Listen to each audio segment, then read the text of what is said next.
खासदार म्हणून आज आपण ज्यांच्याकडे पाहतो, आदरणीय खासदार आज आदरणीय प्रतापराव पाटील चिखलीकर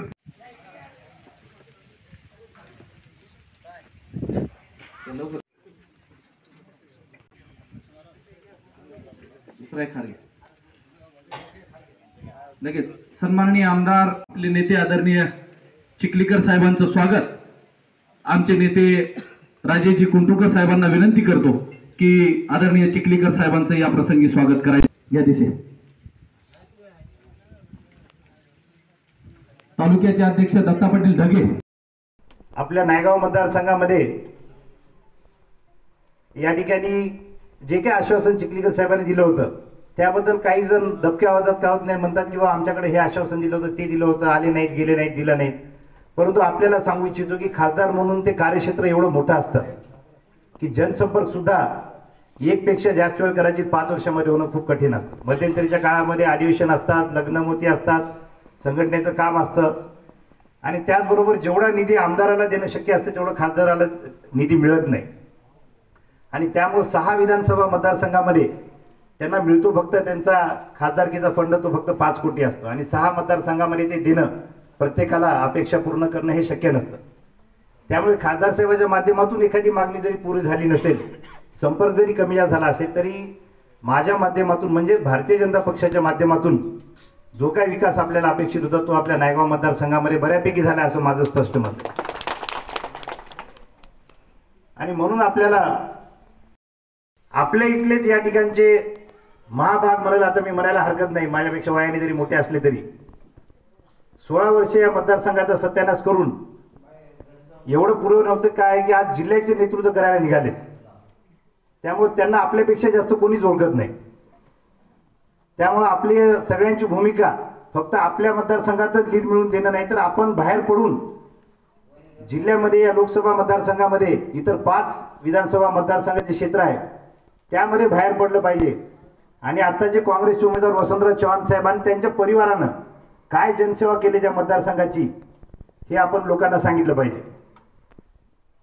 कारण का तिथं नवीन असल्यामुळे तिथं मोठ्या मोठ्या गोष्टी करतील. तिथंच कशाला उमरीमध्ये त्यांची काल एवढी हिंमत झाली. मी ऐकलं की वसंतराव चव्हाण साहेबांनी बैठक घेतली आणि त्या ठिकाणी काय म्हणले, आमच्या परिवाराचा जनसेवेचा वारसा पुढे न्यायचा आहे. म्हणजे आता जनसेवा म्हणजे काय त्यांना माहीत नाही का, लोकांना माहीत नाही असं त्यांना वाटायलंय. काय जनसेवा केले, नायगावमध्ये केले, कुठल्या गल्लीत केले, कुठल्या तालुक्यात केले, आपल्या सगळ्यांना माहिती.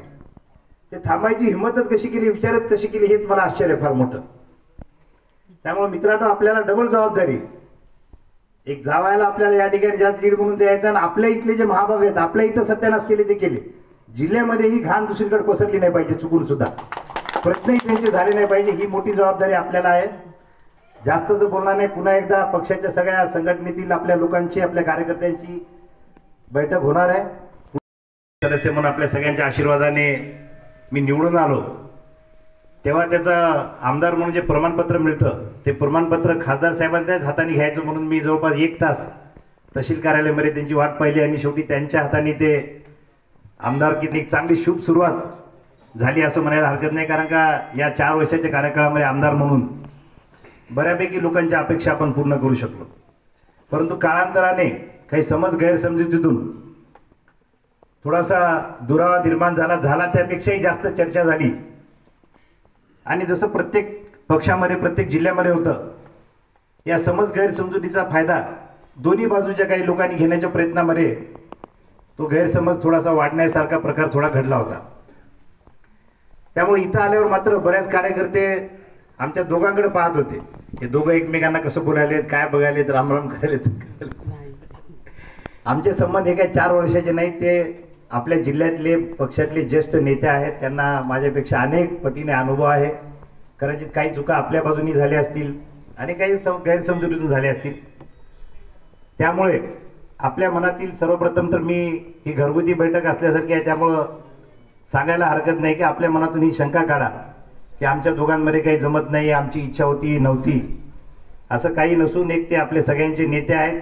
हे कायम नातं कायमचं राहील आणि त्यांचा आदर्श, त्यांचा आशीर्वाद, त्यांचं मार्गदर्शन हे आपल्या सगळ्यांना यापुढील काळात लागणार आहे.